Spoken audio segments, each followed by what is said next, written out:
I'm very privileged to introduce to you two leaders in the St. Paul Public School System that I've known for many years now. Michelle Walker, the Chief of Staff, and Michelle Bierman, who is Assistant Director of Equity? Assistant Director of Equity. And I'm going to turn the microphone over to Michelle Walker first.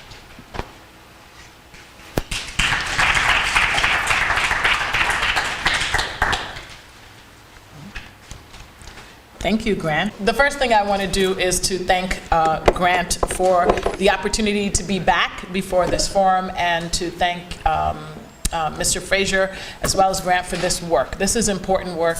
Thank you for inviting me personally and St. Paul collectively to be a part of this conversation.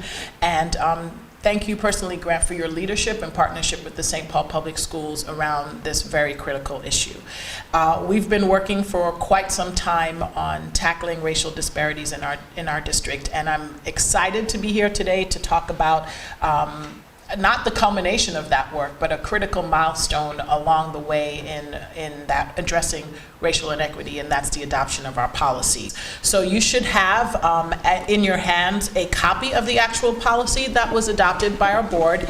And something that we thought might be helpful in understanding this is we also have a document that's written draft across it, which was information that we used with our board as they were developing the policy to think about what might it look like to put this policy into effect. So I have degrees in education policy administration, and I love policy. It's wonderful. I get excited about the words and putting it together, and I love all of that.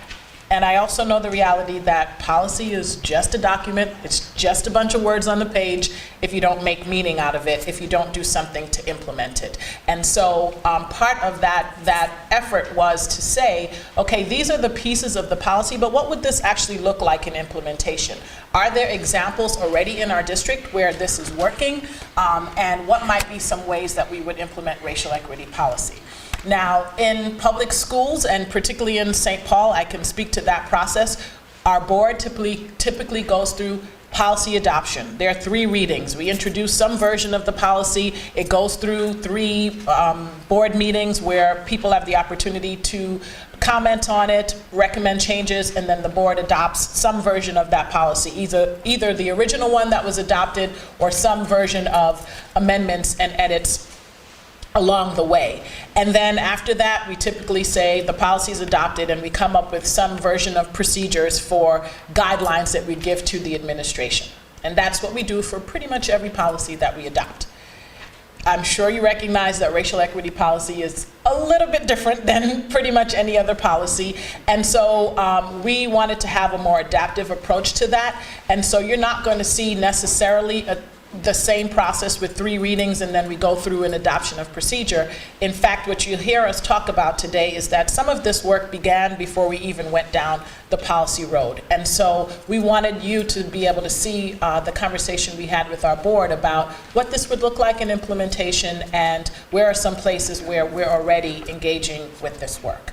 I think most of you are pretty familiar with the St. Paul Public Schools, but I will just talk a little bit about our demographics so you understand why this is important. First off, we are the largest urban school district in Minnesota. We have roughly 39,000 students. We have 64 schools and programs, 35 educational programs, and we have over 5,000 staff, full-time staff, close to 6,500 staff altogether, including our part-time individuals. And here are some stats about our schools and our staff. And most importantly, this is the demographic of our district. So we are talking about a school district that is over 75% students of color. So race matters in St. Paul Public Schools, and it should matter. Our students speak more than 100 languages. We have approximately 4,000 students who are new to our school district each year, and 2,000 of them are coming at the secondary level. So we have a much shorter period of time to work with our students and get them to high school completion and beyond. 17% of our students receive special education, 73% of our students are eligible for free and reduced lunch. So not only do we have a school population that has a high percentage of students of color, many of those students of color are also students receiving free and reduced lunch. And we have about 2,000 students who experience homelessness a year. So clearly, when we talked about racial equity in our district and the importance of racial equity, we weren't talking about sort of a one-shot deal. We're talking about huge transformation in our district and meeting the demands and the needs of the population that I just outlined for you. So why focus on racial equity in our district? I don't think it's news to anyone in this room that the St. Paul Public Schools has a racial achievement gap. We talk about achievement gap a lot across the country in terms of education, but we know here that we're not just talking about an achievement gap. There are many gaps in achievement throughout our district. The impact of race on that achievement is why we are here talking about our racial equity policy. We have a racial achievement gap in our district, and we know that the academic results on pretty much every indicator that we have in our district show that our students of color have historically been lower than their white counterparts on those measures. And this is true regardless of income. Now, I can't tell you how much time I have spent talking to people about this particular bullet point, that this is true regardless of income.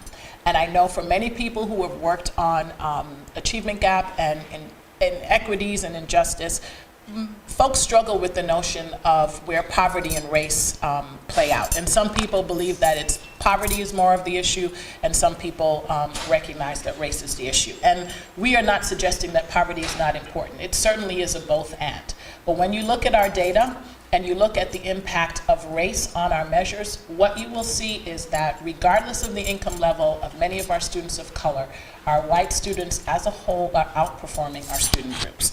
And so I also supervise the data research office, and so I get excited about a lot of that work too, and I am happy to tell you I only have one slide or maybe two of data, so I won't get bogged down in the weeds, but I do think it's important for you to see how the data play out in our district.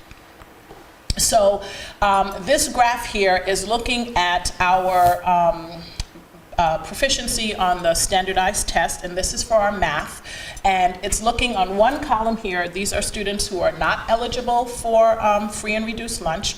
On the other side, it's students who are eligible for free and reduced lunch. And so this is really trying to look at how both race and income play out. The legend here shows you the columns. I really want to highlight our red line, which is our African American students, and this is broken out by, our orange line as well as our red line. The orange line represents our African American students who are English speaking, or so for want of a better word, our native African American students, and the red line shows African American students who have English as a second language. So if you look here, I don't have a laser, I apologize for that, but the bottom line on this side here, eligible, are our African American students who are English speakers. And slightly above them, sort of right above that blue line on that same area, is our African American students who are non-English speakers. So the first thing that you should see here is that for math performance, for students who are eligible for, thank you. We have all sorts of things now. Okay, so,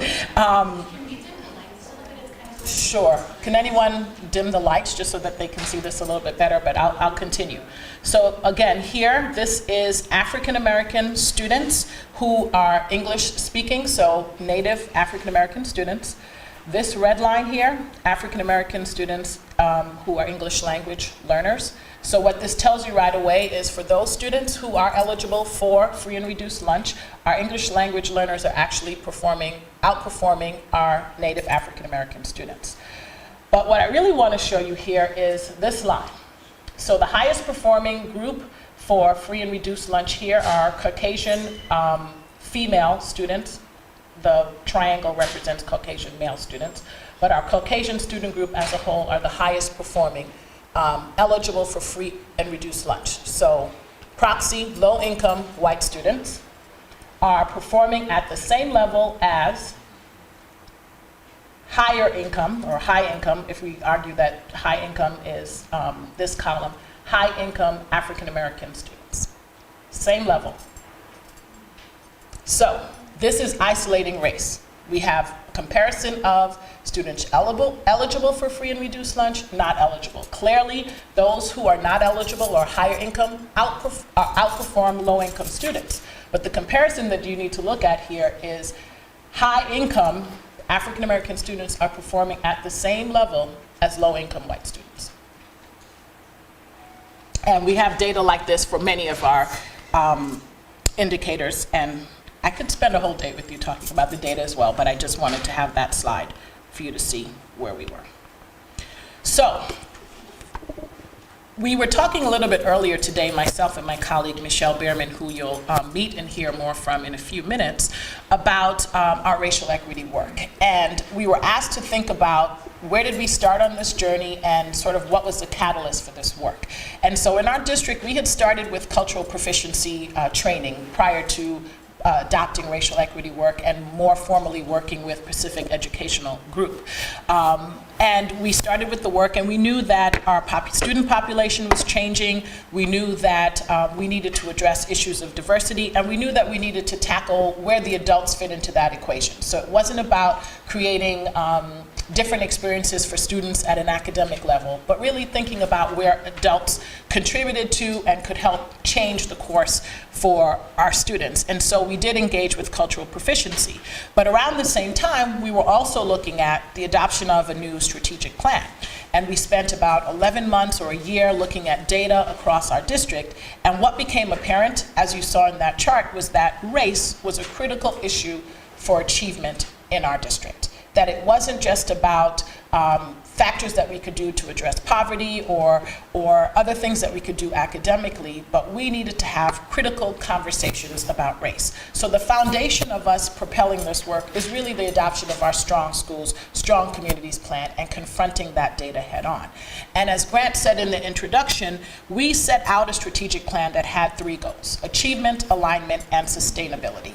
And we said, we know our data, we know that there's some things that we need to do around our choice system, and we can tackle that. But this is not about moving the buses around and creating boundaries and all of that stuff. How do we get fundamentally at the core of our business? And how do we address achievement? And what we said to our community is, we know the big pillars of our plan, but we really need your help and your voice in the implementation. And we had a whole separate committee set up for Achievement Gap, which Grant co-chaired for us. But the surprising thing is, we had actually the most recommendations that we got through the whole process did come from the Achievement Gap Committee. But the surprising thing, or perhaps not so surprising, is every action team that we had, and we had 8 or 9 of them on topics such as the actual academics on our aligned learning. We had folks who were looking at our choice system. We had folks who were looking at other operational pieces. Every one of those action teams said we needed to tackle racial inequity. We needed to look at the achievement gap and the disparities in our system. And we had over 180 recommendations about things that we could do as a system in general, many of them, as I said, talking about our work around achievement gap and racial equity. And the other thing that the committee said to us was, yes, a policy is important and the school system needs to get there, but there needs to be some urgency around this work and we need to begin the work. Let's not wait for the development of the policy and the 3 readings and the conversations. Let's get to work. And so that's what we did. We got to work. And I have the pleasure of introducing to you our Assistant Director for Equity, Michelle Bierman, who really has helped us build the foundation in our district and to support the leaders in our district in getting to the work. And so I'm going to actually turn it over to her for her to talk about where we were in terms of strategies and what the foundation is around our racial equity policy, and then she'll also give us an opportunity to engage with the policy itself. So Michelle, thank you very much. Thank you. Good afternoon. Thank you, Chief Walker. So getting to work is exactly what we were charged with and what we did, and looking at the work from a transformation place rather than a technical or a checklist.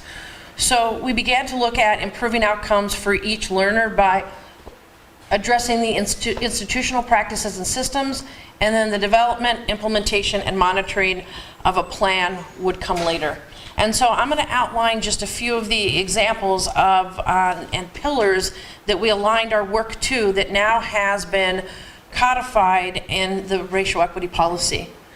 So when we take a look at this, and this is described many different ways, and I like to think about this as a house. So we have our foundational pieces and of support that are needed to be in place in order for our students to really be able to be supported and to be able to soar, and for our families and communities, our school and department staff, our administrators, our leadership team, and our board.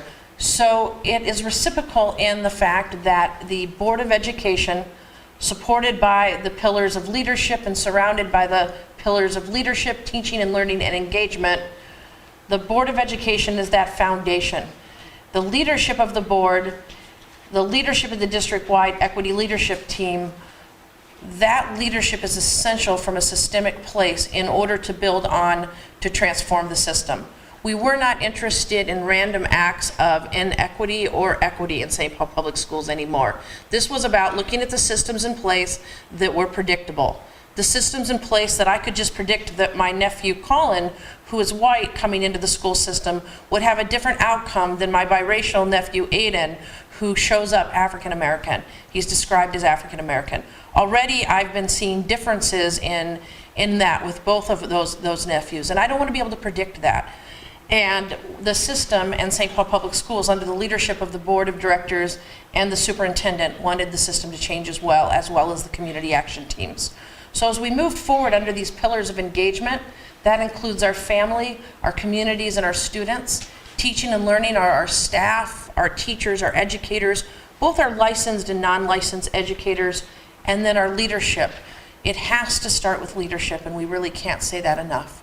So moving into the pieces in place, we had a wide variety of examples over the last 3 years of systemic change that were occurring.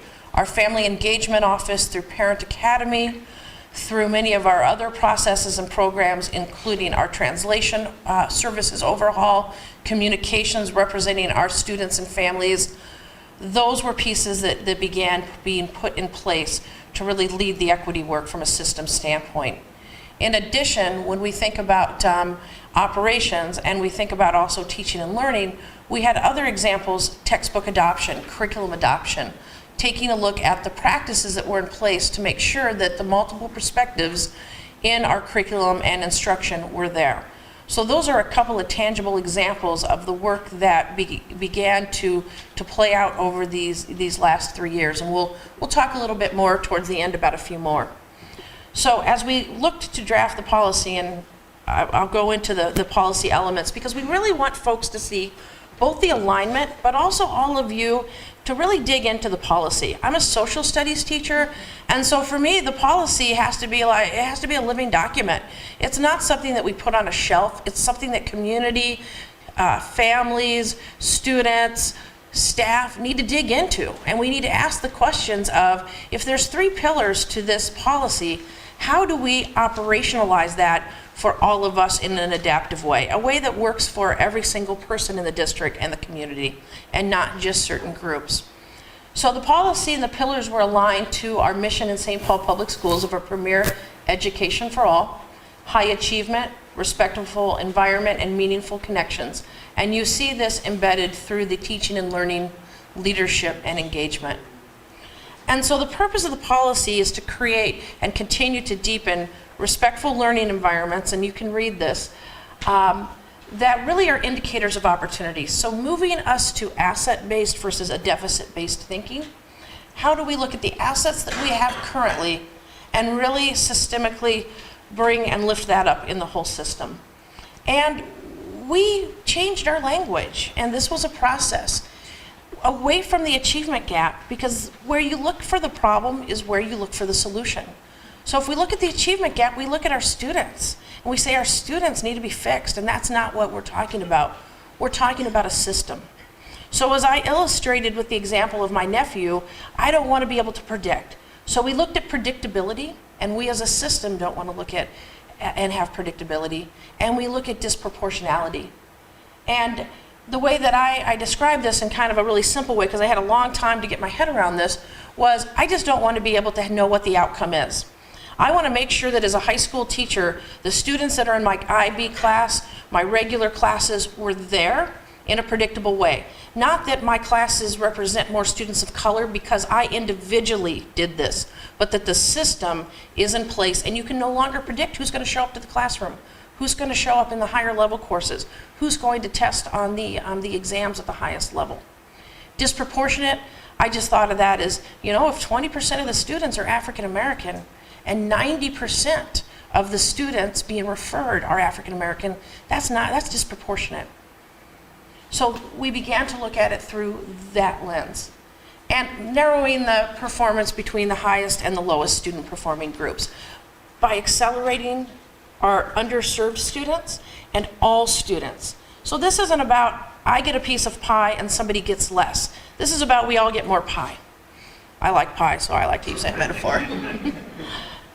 So interrupting systems that perpetuate inequities, we start with that, and then if you look at your policy, we'd like you to do just a little turn and share. It's an educator technique. I want you to dig into the policy a little bit and take a look at just the pieces of it, those 3 pillars. Just choose one pillar when you turn and talk, and just take a look at it. Get kind of a feel of it. It's a living document, and then we'll go over the specific pieces within and deconstruct that a little bit before we take questions. Okay.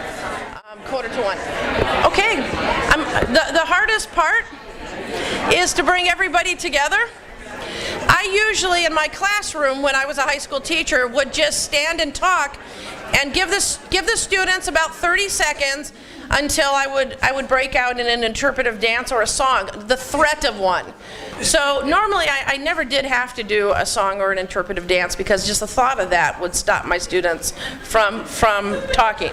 So we're going to bring folks back together. We really wanted you to take a look at the policy to get a feel of the structure of it and also just to kind of get this conversation started. And so as we move forward in talking about the work that was in place prior to the policy, and I touch on that just a little bit more, this work is able to be done because of the leadership of our school board. And what is unique about the racial equity work in St. Paul Public Schools is that the school board, the superintendent, the highest leadership in the district take part in, and it's not training as much of an immersion experience, developing our lens around equity. And so our school board has been engaged in deep development over the last 2 years in the work right alongside of us. And in fact, the school board has actually requested additional time to deepen the development of the work this year, to double the intentional time to really examine the work, and also asks to do coaching sessions with each other after each of the committee of the board meetings to work and take a look at, did we get multiple perspectives? Was everybody's voices heard in this board meeting? What else do we need to do? So this reflection and this operationalization of the work starts at the leadership level. And I know we have Director Broderick here, and so I don't want to speak any more about the board work because I don't want to speak for him, but Director Broderick is with us today and was one of the members of the board who's been leading the work, as well as we also have a couple other school board members from Roseville, I believe Roseville and Minneapolis. And so thank you for board members being here, because this work really has to happen at that systems level. And the immersion experience of that has been modeled by our board in St. Paul as well as our superintendent. So in taking a look at the curriculum piece I talked about, the Parent Academy, I talked just a little bit about the leadership racial equity development.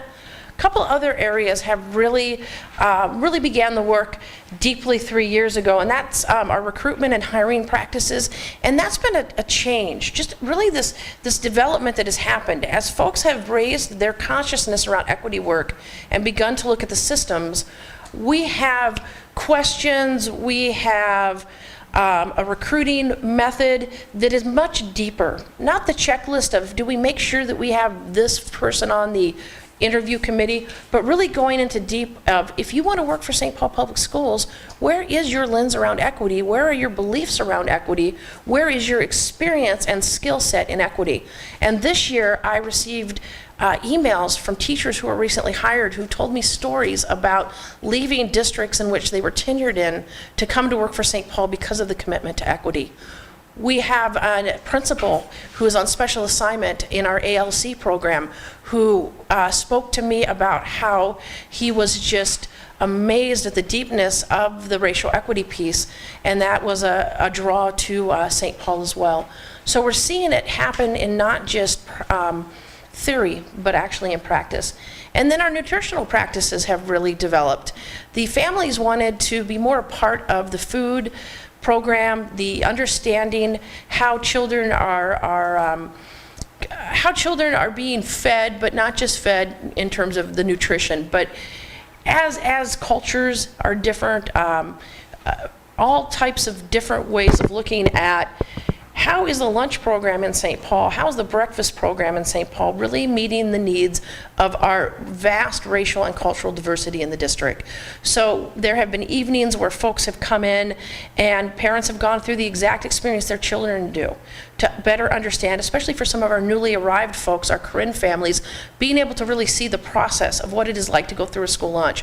I mean, I feel like I needed like an orientation to know how to do the tray, the walk here, the walk there, and just the transformation of students seeing food that represents food you might have at home versus somebody else's or one view of what we should all eat in society. So that's more of a surface example, but the depth of how that was systemically processed, that's what we're seeing. So it's not just about, we put down food and we say, we think a cultural group as white folks would like to see this. It's about going to the communities and asking. And I'm going to leave with that as I move over for questions. The key difference, I think, if I had to quantify it, as a white woman who's been in the district for 17 years, is that we're able to have conversations about race, we're able to look at our systems and examine our systems, and we're asking folks in the system and outside of the system instead of telling folks from one perspective. So like I always tell my mother, I should always have a voice at the table, but it's time for me not to be the only voice. And that's really the transformation in a nutshell for me personally as one of the members and leaders in the organization. So I'm going to turn it over to Chief Walker to take us through some other pieces.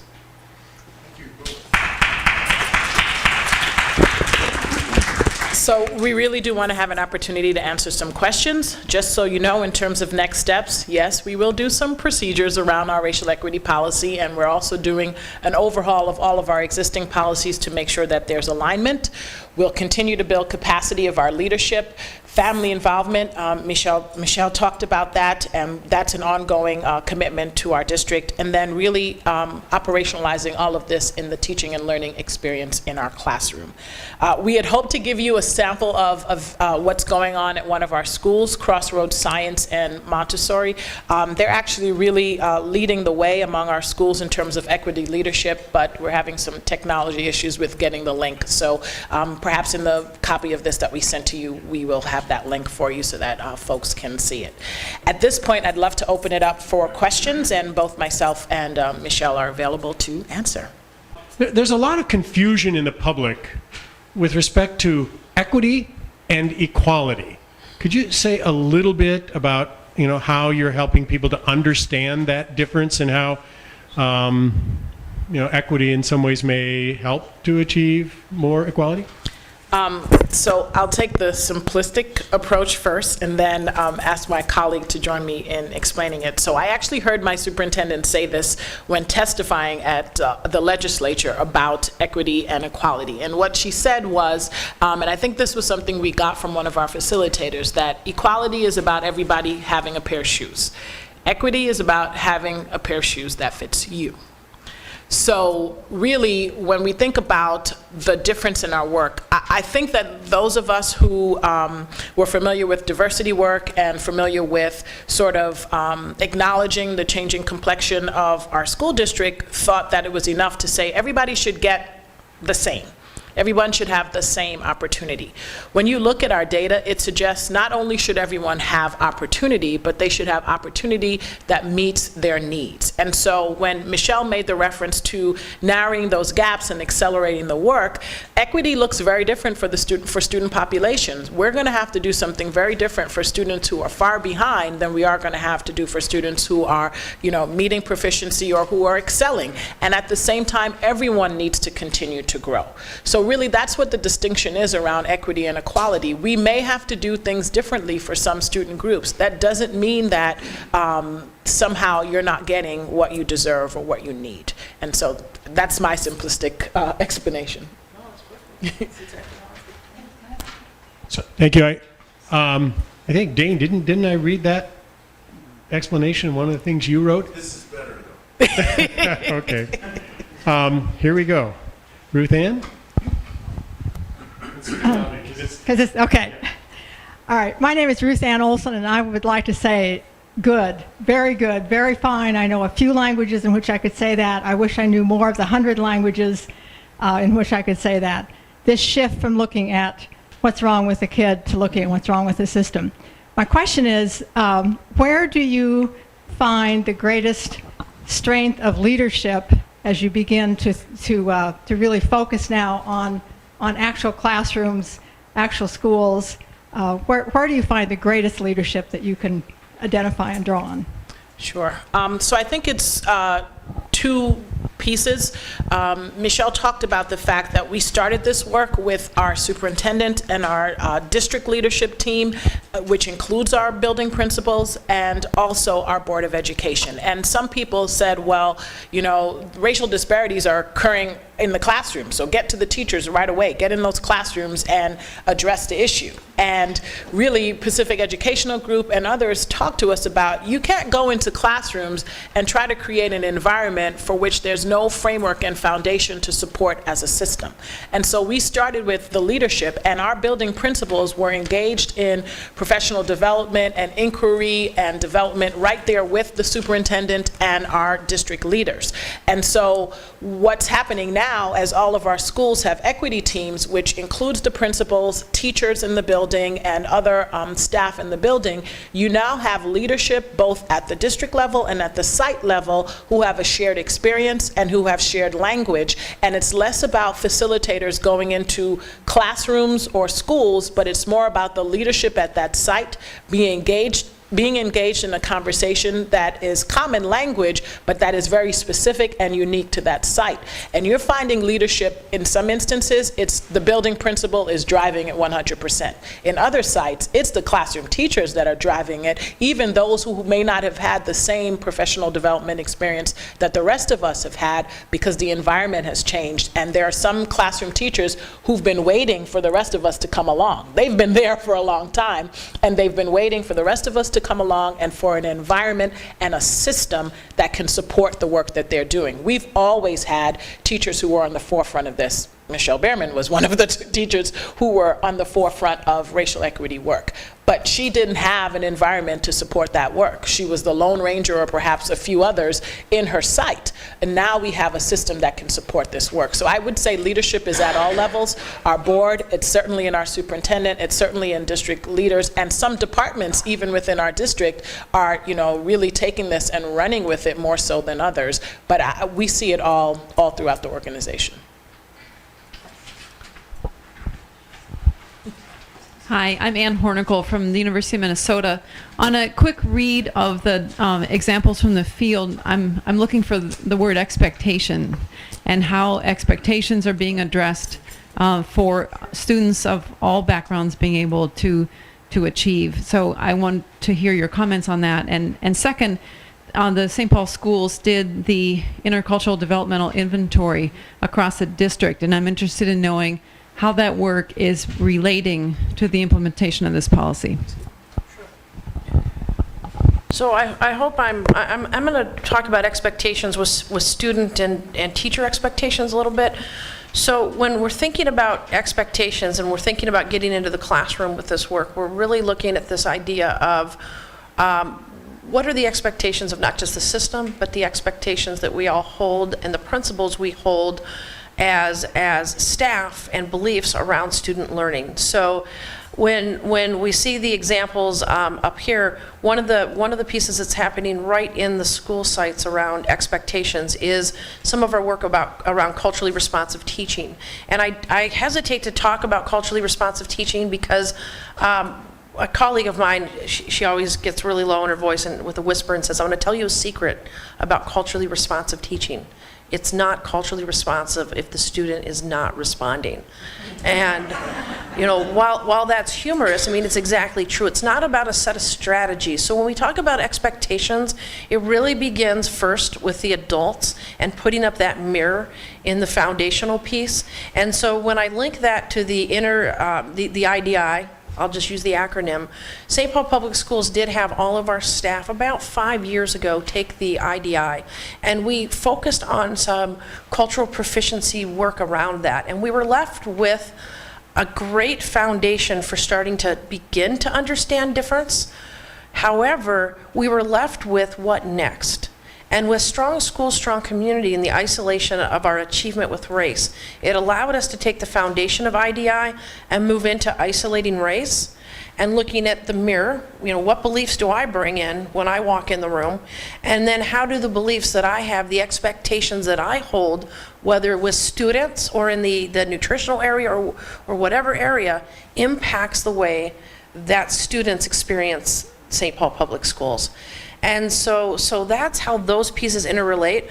We are continuing to use the IDI in a variety of different places to give us, you know, the IDI is best used individually for folks to really look at ourselves and say, okay, I'm going to sit down with somebody, I'm going to take the IDI, I'm going to get coached through where I'm at and what I need to do in my program and my outcomes and my personal development to be a more effective instructor, and that's how we're using it now. So we have a cohort of over 50 teachers, and I say over 50 because they're still all emailing me, they're probably texting me right now trying to get in. We have teachers hungry for this, to come together, work together on culturally responsive work that takes both the theory of racial equity and the practices, look at themselves, look at how to change instruction, and get to work with kids through that action research. So that's where we're seeing those expectations play out in the school buildings from that standpoint. And we're operating from a principle of three main pieces, one of which is that intelligence is not limited. We have to have a growth mindset, and that race culture impacts learning, and that we have to be systemic about that. And when those three go together in a classroom, we're going to see change for kids. And that rigor has to be a big piece of that. Could you be real frank about the pushback and the griping that you've got to this?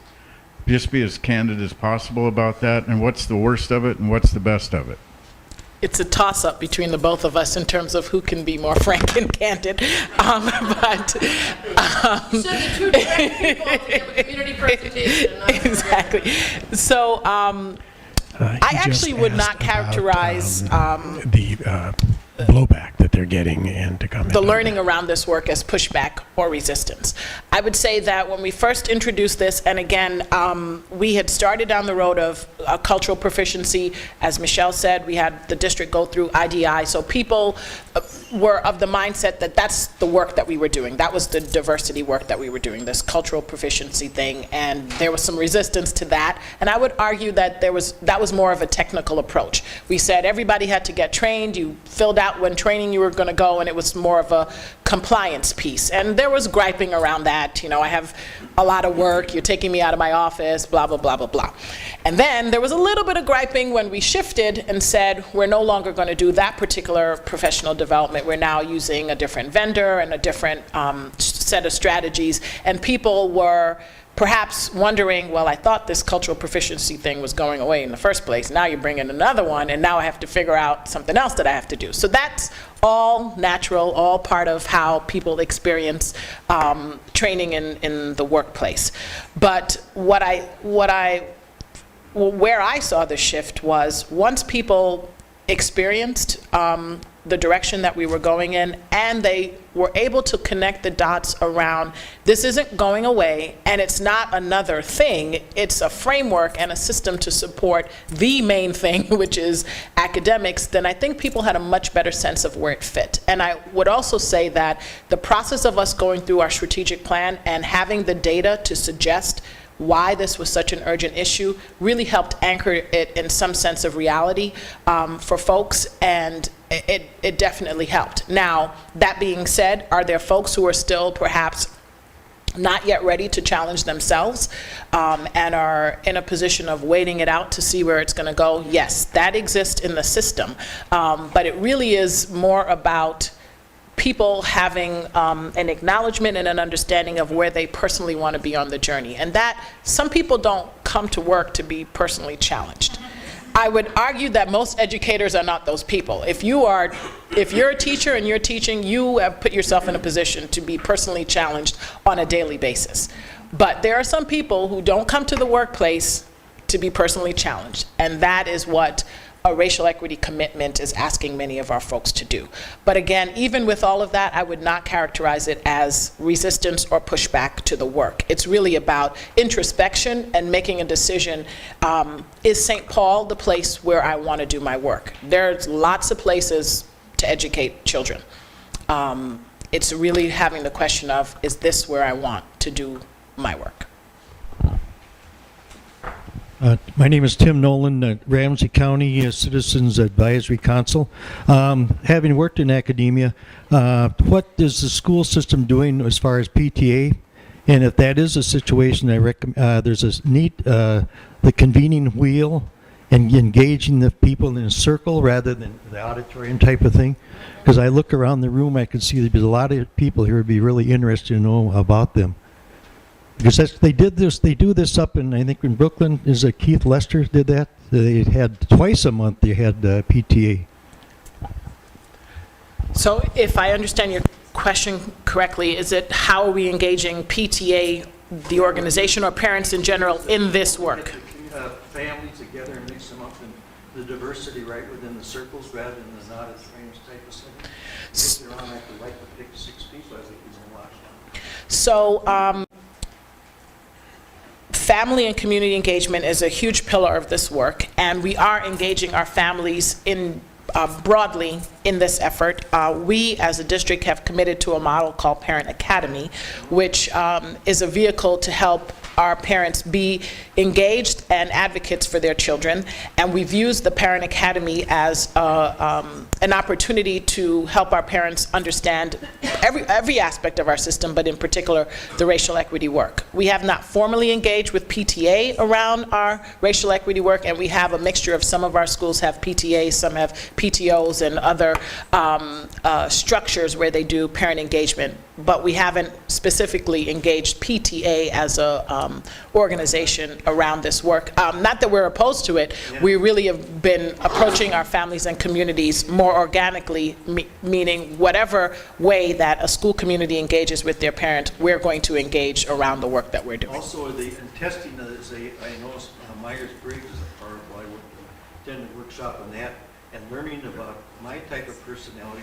It may work with others, but my personality in a group together, nothing got accomplished. We're already in it. We all really support talk on this.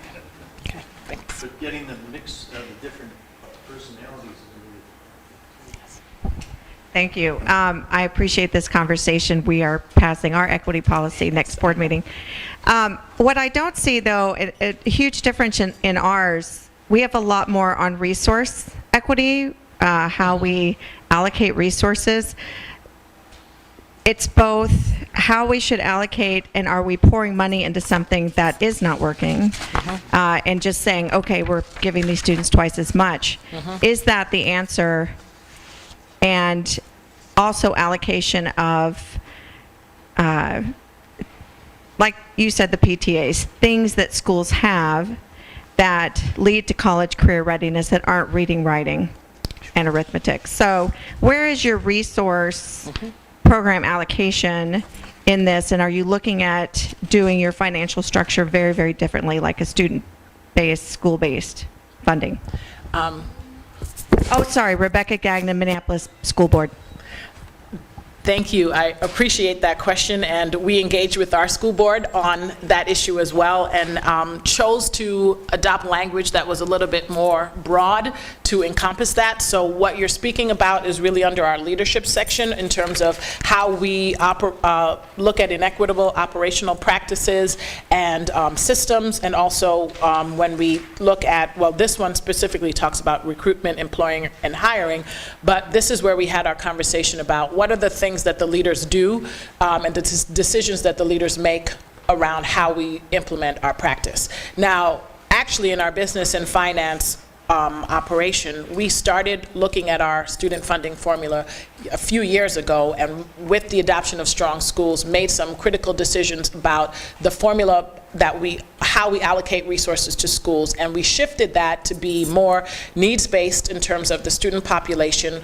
Part of our formula actually looks at student performance at the site and the composition of students based on their student performance. So we looked at, I believe, MAP, I believe we looked at MCA. We also have part of our formula that looks at attendance and discipline at the site, and we do different allocation based on the metrics for those sites. So that is a part of our formula already. Each year we look at it and we tweak it a little bit more, but it would be the leadership section that would say, okay, we know that we have that in place, but it's on me. I'm not the director of finance, although I am currently the interim director of HR, but that's another story.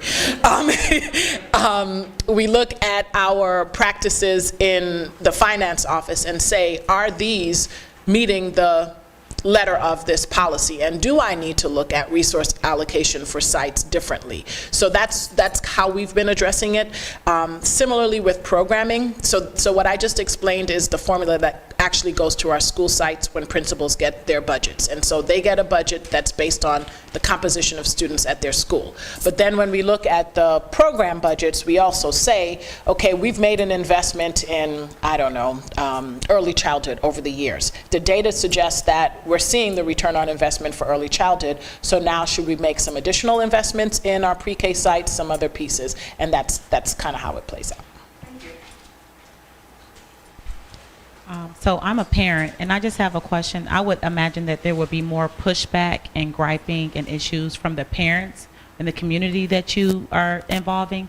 So just some examples. I'm interested in hearing some of the examples or ways to actually get parents, especially when it comes to like racial things. How do you get parents to come out and be vested and be interested and, you know, just kind of be there, period, and be supportive, you know, for their children going through the education process? Sure, thank you for that question. Again, I wouldn't use the word pushback for our parent community either, because I don't think I've seen it.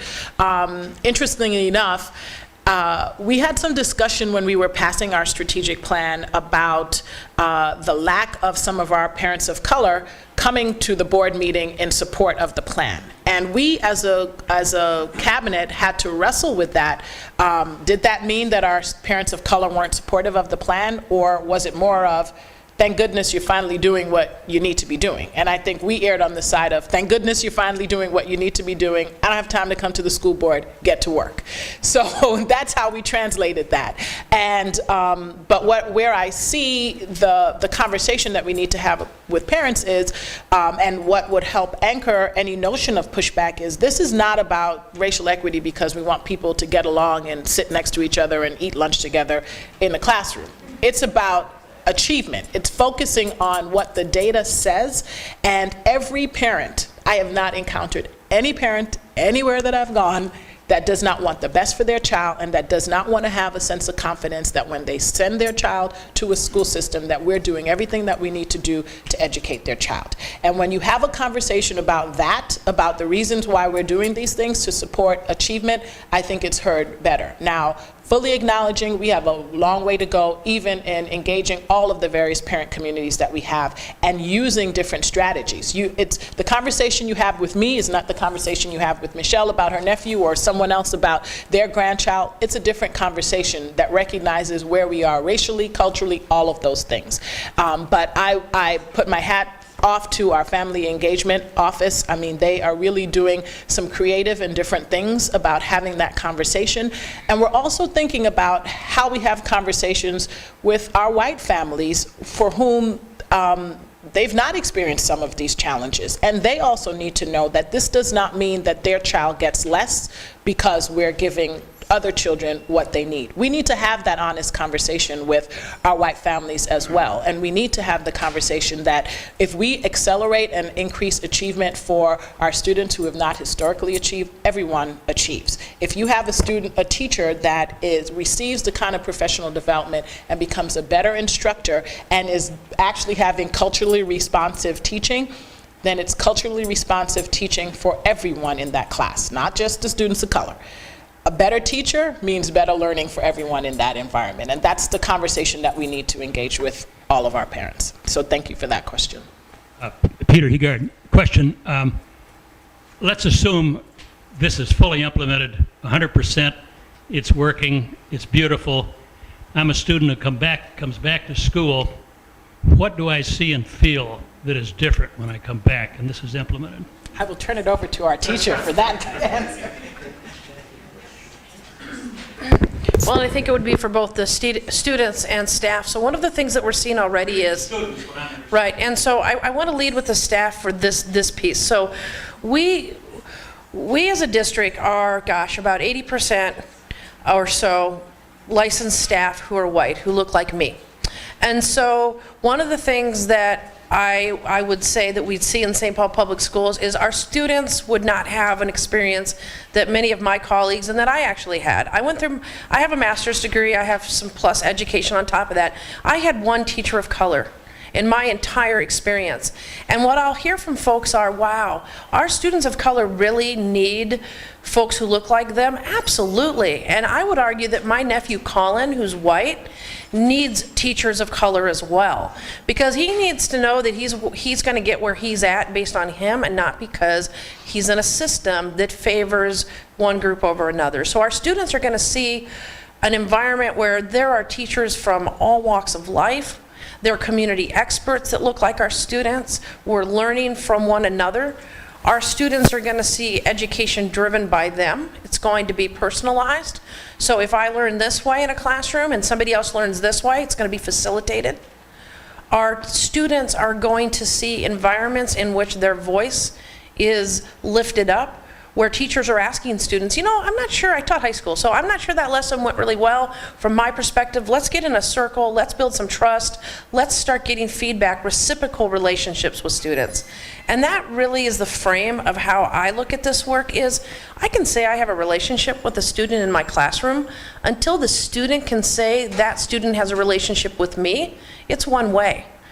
So they have to be having reciprocal relationships. So we're going to see engaged students, excitement. We're going to see students being able to show up in a bunch of different ways. And I started with staff because our staff will have a voice. Our staff will be learning from each other. Even if you're not licensed, you'll be learning from the licensed teachers. Because when the adults are functioning well in a school, the students feel that. Students know what teachers don't get along. Students know when an environment is oppressive. When a teacher walked into my classroom and I was like, hey, how are you doing? And the teacher was like, hey, I just wanted to stop in for a minute. That says something versus, can I help you? Why, you know, my door was locked, you had to knock 3 times. I mean, you know, we want to see that kind of environment where people are getting along, for lack of a better word. And as a white person, you know, I might be looking at that a little simply. For me, it is so important that I recognize that I have positional power, but I also have dominant power. And so if I don't figure out a way to decenter that, my students are going to always only have a one-way relationship. And we all know it starts with relationships. Can't get to rigor without relationships. So that's a little bit of what it would look like, and I get very excited because I can't wait for it. And it is there in pockets, and I would say it's increasing every day. We just had the opportunity. The Crossroads video you'll see, we just talked to a Frost Lake group. 2 teachers, 25 years and 17 years in the system. One taught general ed, one taught special ed. The African American behavioral specialists dealt with the African American children. This year, all 4 folks are at the table. The special education teacher and the general ed teacher are together. There is no learning center. There is no separate environment where the two African American educators are over here working with mostly African American students. It's all in the classroom, and it's working, and kids are learning. And when I walked into that classroom, I couldn't tell you who was special education or who was general ed. That's what we want to see, because we know that our African American students in particular are overrepresented and disproportionate in our special ed, particularly EBD pieces. And so that's what a school would look like for the students. My name is Lisa Larson. I work for the Minnesota Legislature. Yeah, my name is Lisa Larson. I work for the Minnesota Legislature, and I have worked for the legislature for almost 30 years. And the achievement gap has been an intractable problem during my entire tenure. This question is in the context of equality versus equity. We've just changed the statewide testing system so that children no longer have to demonstrate proficiency in order to graduate from high school. And it's clear that we want all children to have a core understanding of both numeracy and literacy in order to be able to have lifelong learning. The question is this: should we realistically expect the same level of numeracy and literacy for all children?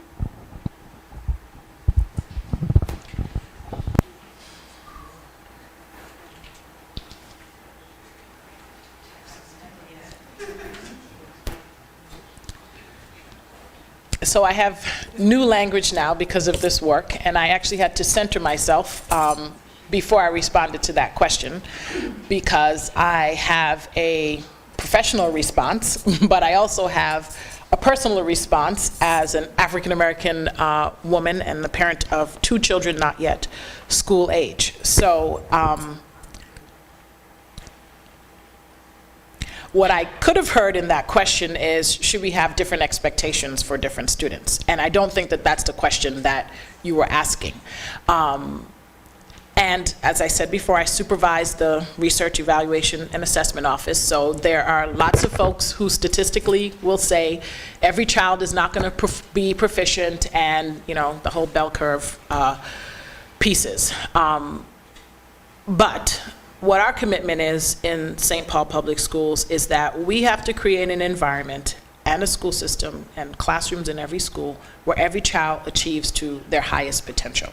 And I don't believe that there's anything that the research suggests around intelligence that bearing some, oh, it surely did. Barring some sort of cognitive disability, I don't believe that there's any reason to suggest that our children can't reach levels of proficiency.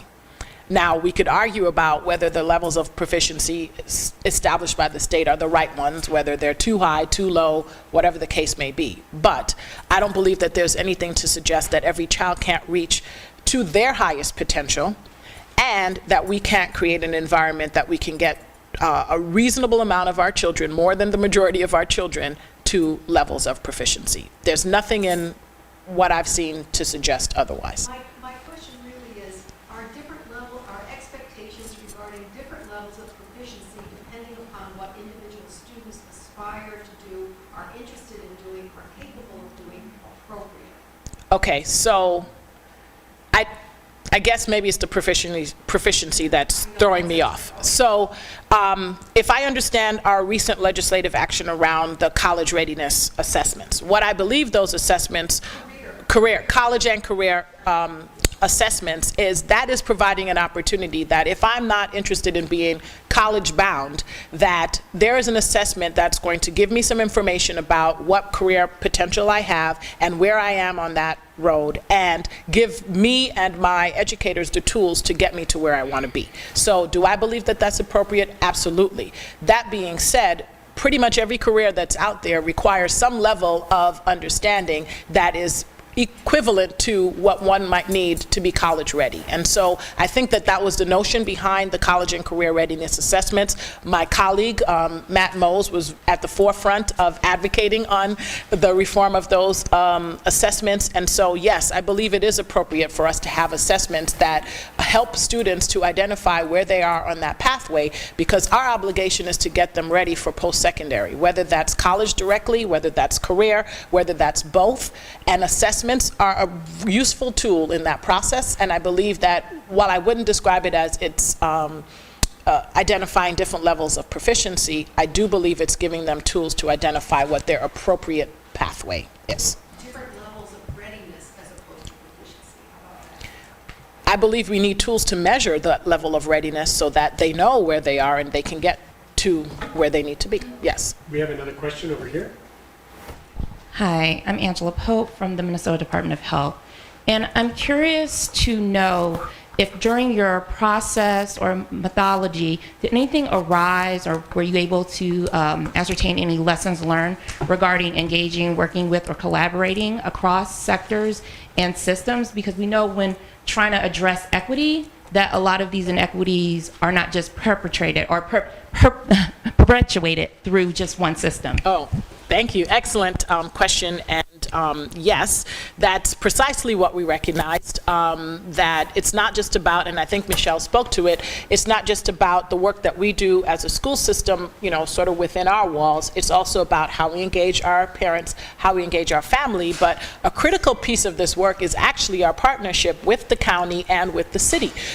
We are engaged at the leadership level with Mayor Coleman and his senior team, as well as our county commissioners and our county administrator on doing this work together and being on the racial equity journey together. Because we know that it's the same population of students and families that are going in and out of the services that each of us provide. And so the county and the city have their own racial equity journey, but we know that we are equally committed.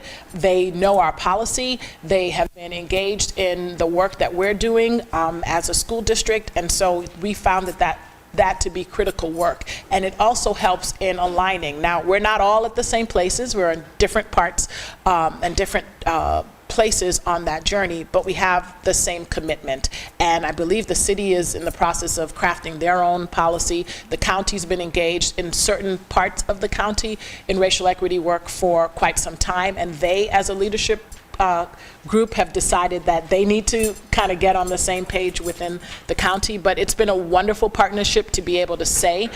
We had the Julie Kleinschmidt and Mayor Coleman at our Administrators Academy at the beginning of the year, demonstrating their commitment in this work. So it's been great, and that is one of the major learnings that we had in this process as well. So we have a question here in the back. Yeah. And I just want to say to people, I always promise that we end at 1:30. Yes. I've asked Michelle if you wouldn't mind staying afterwards, so if you have a question that hasn't had a chance to be asked publicly, you can go up and talk to them. I'm sorry, we just can't keep going. So. Hi, this is Jose from the university, and I want to say that one of the challenges about the achievement gap is just that we just focus on achievement. Mm-hmm. And I think during your presentation you mentioned a little bit about assets, mm-hmm. And I want to hear more about what's the role of them, the internal and external asset development of children.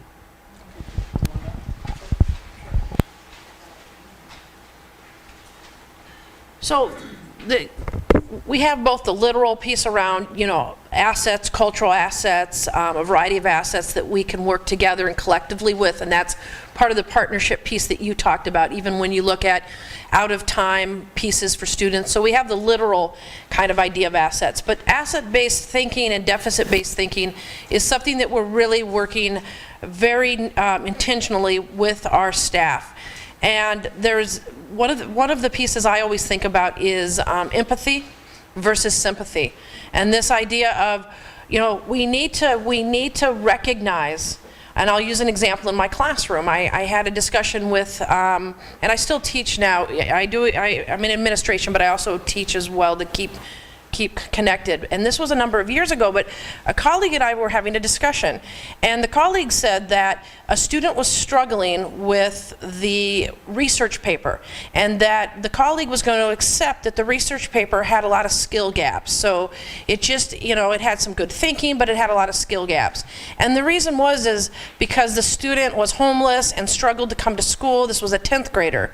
And my response was, well, actually, that student is extremely resilient. That student has a whole bunch of assets of resiliency and stamina that I can actually sit with a student who has skill level pieces maybe here, because we need to get here for college and career readiness. I'm okay, and I actually applaud when students come wherever students are on the journey. The question is, how do I look at a student in an asset-based way to use all the resources, all of the pieces, both that I have the ability to, but also around our communities, our partners, to work with the student, because that student is bringing a tremendous amount of assets, resiliency, stamina to the classroom. And then recognizing that I may not have the answers. I had a group of students who I quite frankly could not teach in the most effective way. And it wasn't because I didn't go home every night and read more books. You know, like I said, I'm white. I mean, I know I'm pale, and I'm really, you know, kind of dominant culture, grow up colorblind. I'd go home and read books. I would go do this. I would go do that. And then what I recognized was I needed to tap into the community and school assets that the students recognized as valued. So I had to get out of the way and ask my colleagues of color who I had relationships with to work with me and the students. And so that's another real tangible example of trying to get, you know, recognizing, and I always say to the social studies teachers that I worked with, the greatest gift I've ever had in this work is recognizing my limitations, and that's not negative. I was taught you gotta know it all. What a relief to know I don't have to know it all, because quite frankly, I didn't know it all, even though I thought I did. So. Last question. First, I want to say great work, Michelle and Michelle. My name is James Burrows with Minneapolis Public Schools in Equity and Diversity. I want to say one thing real quick. We do talk across the river, so we are working collaboratively on all of our policies, so folks need to hear that and know that. My question is this, from a resource standpoint, monetary, as far as how much money you need to commit to this on an annual basis, and also people, what kind of investments have you had to make on this work? We were hoping we could avoid that question before the end of it. Time's up, 1:30, gotta go. Well, Michelle can certainly give you all of the specific numbers, but we have engaged with Pacific Educational Group, and there have been articles in the paper about it, and our board members here, if you want to know more about it. But I think roughly when we do Beyond Diversity training, it's about $100,000 for about 1,000 staff. We've engaged in this work for, I think, 3 years, and we're at 1.2 million, 1.2 million over those 3 years that we've committed. And so far, we've gotten through our entire district administration, our school board. Every school has an equity leadership team. 9 of our schools have also gone through the culturally responsive teaching. So we're about 2,000 staff in, roughly 2,000 staff in at $1.2 million. So that's the commitment for the professional development. And I think the other part of your question was around the sustainability piece of it. So this work has to be organic, and it has to be capacity building. So yes, we try not to use the word training. We try not even to use the word professional development, because it is a journey, and the capacity, the exposure that we have and the engagement that we have, now it's an expectation. My conversations with my staff and my team are racial equity conversations. Every decision we make, all of that, of course I'm speaking to the choir with, preaching to the choir with you, but all of the conversations that we have are about that. So now we're in the place where we're embedding the work. And we've said at the beginning of this work that each year our contract has and will continue to be smaller with our vendors, because we're building the capacity in-house to do this work. And it's not about continually training. It's about doing the work. Please, let's give a hand to both Michelle.